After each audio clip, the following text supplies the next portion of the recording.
Hello, my name is Faris Khan, and this is the second in my series of explaining why I think the base Bronco is a price hack. I was overwhelmed with the number of comments and actually views of the previous video. A lot of feedback that I got, which I want to address in a video format, hopefully. But for now, I actually want to start with talking about kind of looking at this from a different angle in terms of the Bronco Base versus the Bronco Sport. So let's take a look at build and price. The audience here, you guys seem to really be interested in kind of when I was going through build and price. So let me actually kind of first show what I've done.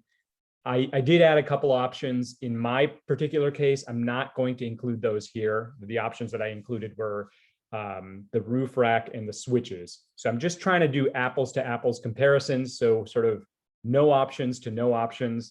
This is the base model. If you are doing build and price with Ford, one thing I want to kind of point out is that it defaults to this lease. And actually the price, I'm going to give you a little tip here. The price that you see at the bottom, let's go all the way to the bottom, you see the acquisition fee, $645. It actually increases the price by that amount. Your price is $645 less than you think it is if you are buying.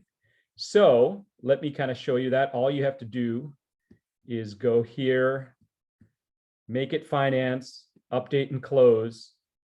And then all of a sudden, when you come back down here, that $645 goes away.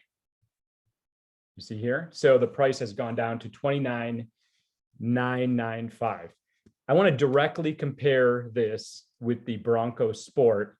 If you go through all of the different options or trim levels of the Bronco Sport, you see base, big bend, outer banks, badlands, etc.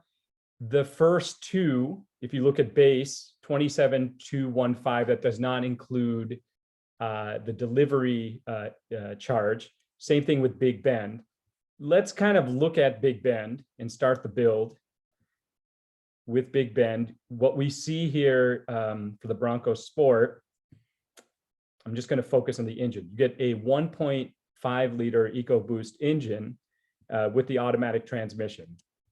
And what is the price of that? As I showed you here, $29,995 for the base Bronco. This is only one step up for the Bronco Sport, one trim level up from the base. And when we look at this, we see that $645 acquisition fee, which I need to remove. So let's do that. We go up here. All right. And then we see 30,215. The second trim level, basically a base, but one step up from that, trim level with still an engine that's a 1.5 liter engine, does have 4 doors, does have automatic. So I want to kind of give the full disclosure there. But really what you're looking at is the base Bronco is overlapping in price with the Bronco Sport, and it's only off by one trim level. All right, so if you're sort of looking at those and kind of comparing, kind of keep that in mind. That's kind of a cool hack if you're kind of looking at it in terms of kind of comparing it with other models that Ford might have. All right, now the other thing that I wanted to share, so let me kind of do that right now.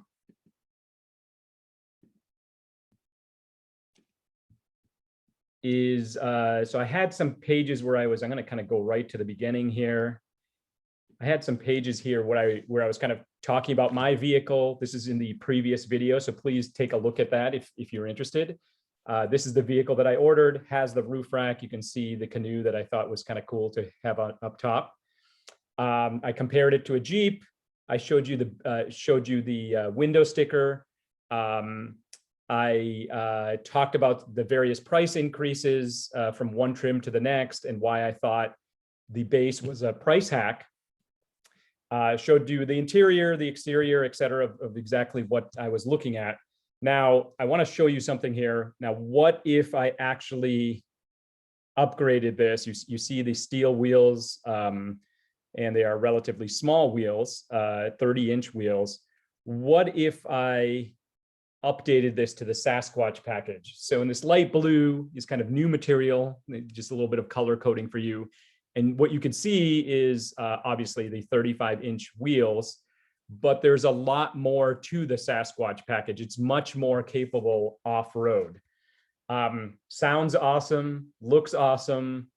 Am I settling for this versus this? Sort of you be the judge, but I do want to look at it from a price perspective. I was just talking about how the Bronco Sport versus the Bronco, are kind of overlapping. How much is this Sasquatch, kind of, if you were looking at a Sasquatch, what trim level should you get? Now, let me first kind of talk about upgrading from in the base from the non-Sasquatch to the Sasquatch is actually $7,385. Now you may see that, hey, you just click on something and it's only $5,000 or $4,995, but other aspects of the vehicle have to be upgraded as well to make it work, including, importantly to point out, you do have to go from a manual to an automatic. In 2022 model year, the man squatch, I think is what it's referred to, will be available. So just kind of keep that in mind. I'm looking at 2021. Also, I kind of looked at the Sasquatch price difference as so you've got the Sasquatch, now you're upgrading to the Big Bend with Sasquatch, or the Black Diamond with Sasquatch from the Big Bend, et cetera. And you can kind of see the price increases there as well.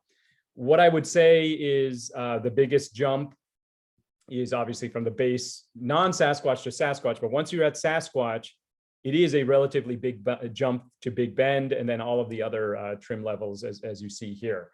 So I would say if you're looking for the Sasquatch, it does appear like there is still a price hack if you're comparing sort of Sasquatch base versus other trim levels. One other thing you need to kind of consider here is the cost per year price of fuel. So I'm assuming I'm going to drive about 13,500 miles per year. This is going to be a daily driver. I'm looking at $3.25 a gallon. Of course, that could fluctuate depending on where you live.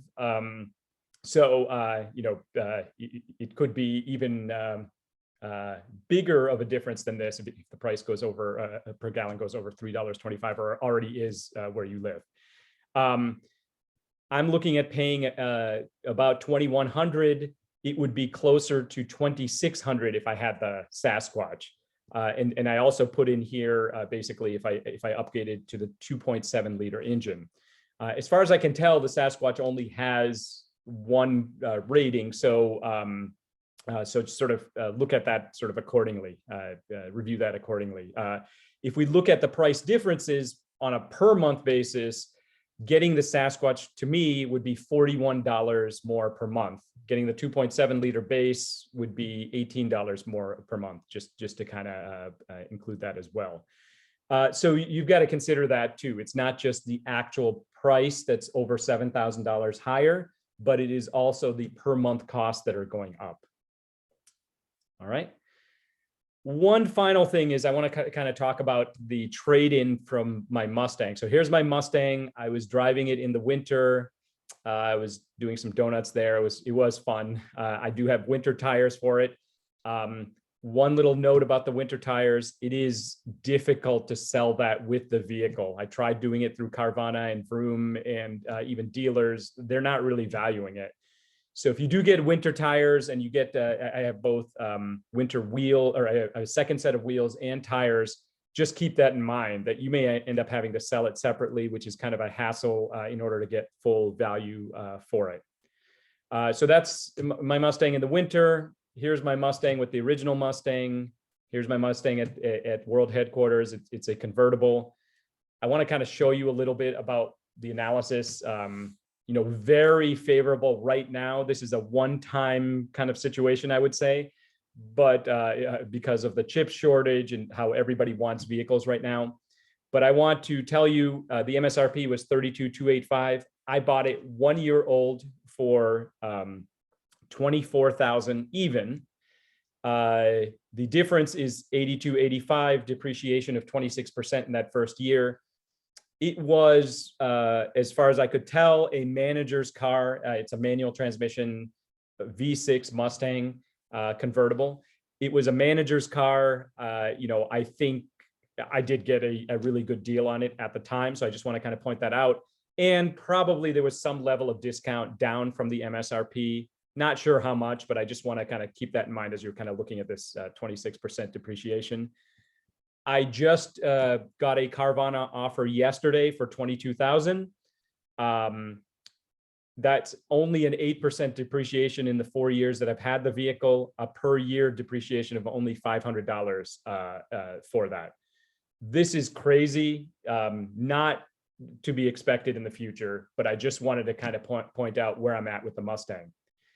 I also looked at insurance. I called AAA, and they are telling me once I switch from the Mustang to the VIN, which I now have. So my vehicle is expected, my base Bronco is expected to be built July 12th as it stands right now. I already have a VIN. I gave that VIN to AAA, and I very much recommend you doing that. As you are looking for new vehicles, make sure you figure out the full cost of ownership, which also includes insurance.